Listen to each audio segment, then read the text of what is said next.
Wonderful love, oh my Savior, none greater love could be. Mighty to save and mighty to keep. Wonderful Well, sebenarnya kan merayakan Natal sih. Tapi perayaan Natal itu tidak kami adakan di tanggal 25 Desember.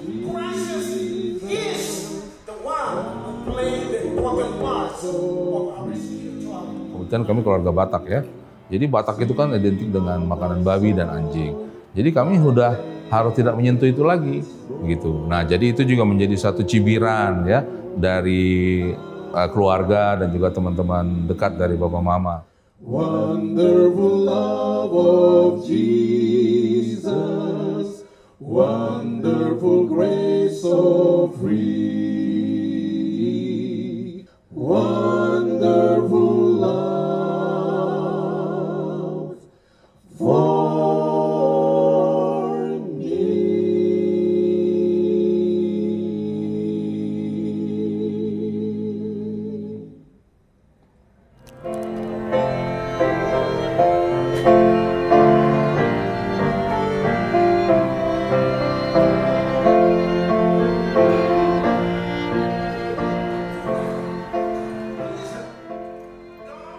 Tidak seperti gereja pada umumnya yang beribadah pada hari Minggu. Kristen Advent beribadah di hari Sabtu. Ini dikarenakan Kristen Advent percaya hari Sabat datang pada hari ke-7 yang jatuh di hari Sabtu.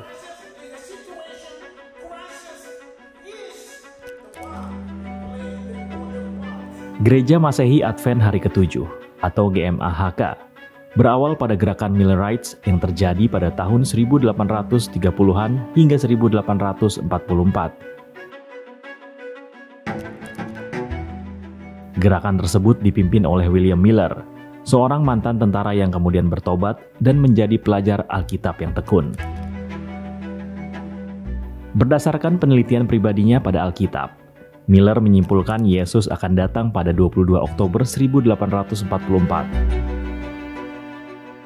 Namun Yesus tak kunjung datang. Hal ini menjadi kekecewaan besar bagi penganut Millerites yang membuat gereja Masehi Advent hari ke-7 muncul. Beberapa kelompok kecil Millerite meneliti kembali Alkitab dan menyadari bahwa interpretasi mereka yang kurang akurat bukan tanggal. Di bawah tuntunan James White, Ellen White, dan Joseph Bates, kelompok kecil ini mengorganisir diri mereka menjadi gereja Masehi Advent hari ke-7. Tapi berdasarkan ajaran ini, mereka mendirikan gereja Masehi Advent hari ke-7. Mungkin dari namanya saja ya. Gereja Masehi Advent hari ke-7 itu artinya adalah gereja Advent. Advent artinya yang menunggu kedatangan Yesus. Dan hari ke-7 itu adalah karena kita berbakti di hari Sabat.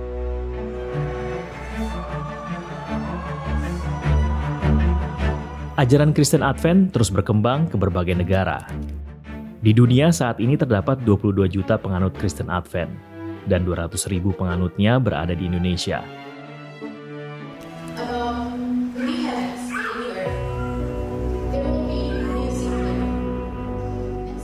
Saat masuk ke dalam gereja, tidak ada salib yang ditemukan seperti di gereja pada umumnya.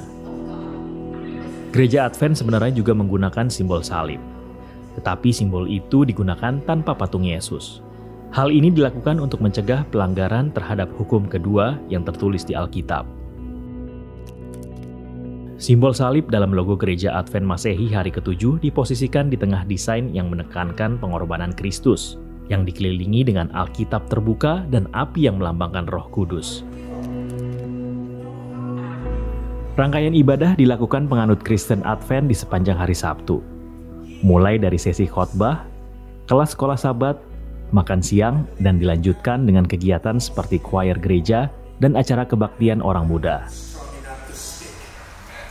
Let's bow our heads and pray. Oh, when I think of how he left his home in glory.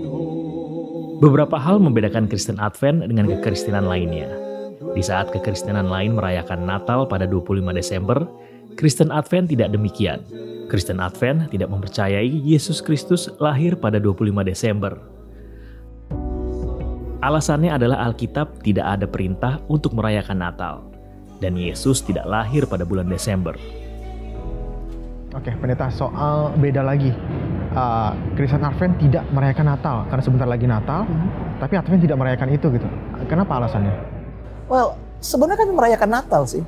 Tapi perayaan Natal itu tidak kami adakan di tanggal 25 Desember. Kami merayakan Natal ya kadang-kadang bisa juga setiap hari di rumah-rumah atau juga pada waktu perjamuan kudus. Itulah perayaan Natal kami. Tapi maksudnya ini masuk dengan perjamuan kudus itu adalah ketika kita mengingat kelahiran, kehidupan dan kematian Yesus Kristus atau Isa Al-Masih. Secara official kita nggak pernah merayakan Natal secara official ya. Memang ada beberapa gereja mungkin yang buat ibadah Natal, tapi kita tidak percaya bahwa Yesus Kristus itu lahir tanggal 25 Desember itu enggak.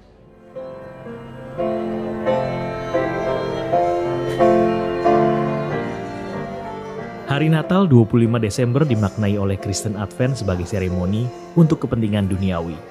Karena itu, Kristen Advent tidak merayakan Natal secara harfiah bersama umat Kristiani lainnya.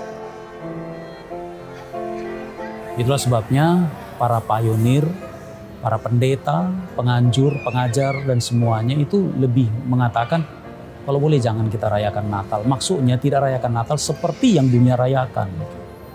Karena sudah menjadi pameo ya, bahwa merayakan Natal kelihatannya kita tidak sedang menghormati Tuhan Yesus, tapi sedang menikmati kepelesiran dunia begitu ya.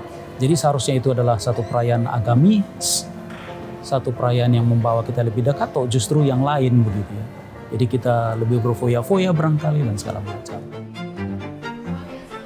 Hal lain yang membuat Advent berbeda dengan kekristenan lainnya adalah soal makanan. Pemeluk Advent didorong untuk menerapkan pola hidup sehat, terutama dari segi makanan. Mereka sangat menjaga hukum halal dan haram pada makanan yang dikonsumsi. Ada beberapa yang menjadi pantangan, seperti babi dan anjing, seafood yang termasuk udang, cumi, dan kerang. Semua pantangan ini berdasarkan pada apa yang dituliskan di kitab Imamat pasal 11. Bagi pemeluk Kristen Advent, tidak memakan makanan haram adalah suatu kewajiban layaknya yang dilakukan umat Muslim. Sebisa mungkin anggota Kristen Advent didorong untuk mengurangi makanan-makanan hewani dan lebih banyak mengkonsumsi makanan yang sehat dan bernutrisi. Misalnya ketika arisan ya, orang tua kami tidak lagi memakan yang maaf kata anjing babi ya, yang dihidangkan di keluarga Batak. Kemudian kami keluarga Batak ya. Jadi Batak itu kan identik dengan makanan babi dan anjing. Jadi kami sudah harus tidak menyentuh itu lagi, begitu. Nah, jadi itu juga menjadi satu cibiran ya dari keluarga dan juga teman-teman dekat dari Bapak Mama. Namun mereka memegang teguh keyakinan yang baru bahwa memang adalah perintah Tuhan untuk tidak lagi menyentuh makanan-makanan yang haram itu. Tak hanya makanan, pemeluk Kristen Advent juga dilarang minum yang mengandung alkohol, kafein atau kopi, dan juga teh.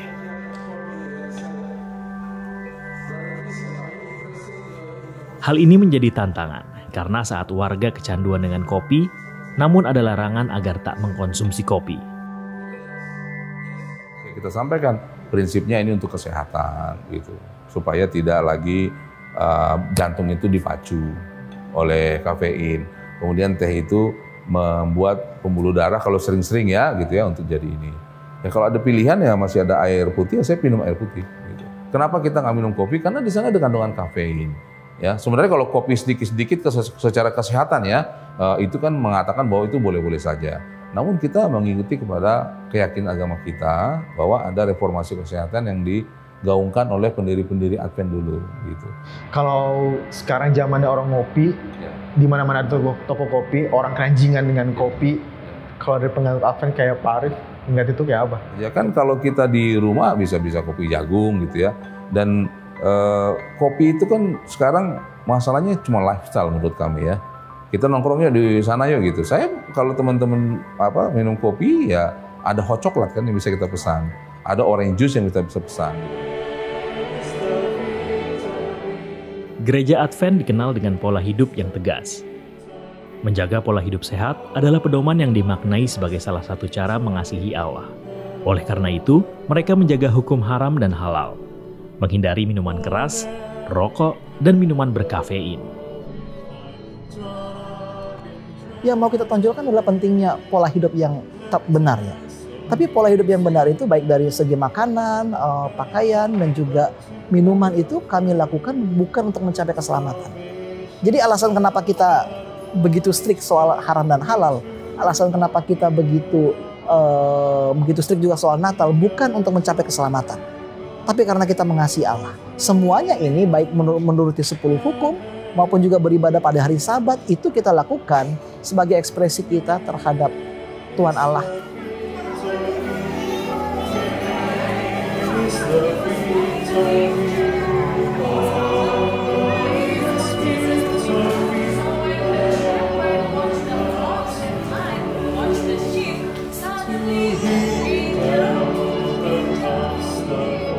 What raiment shall begin before the angels he shall know his name confess then all were from the hills of light our hearts with love and faith will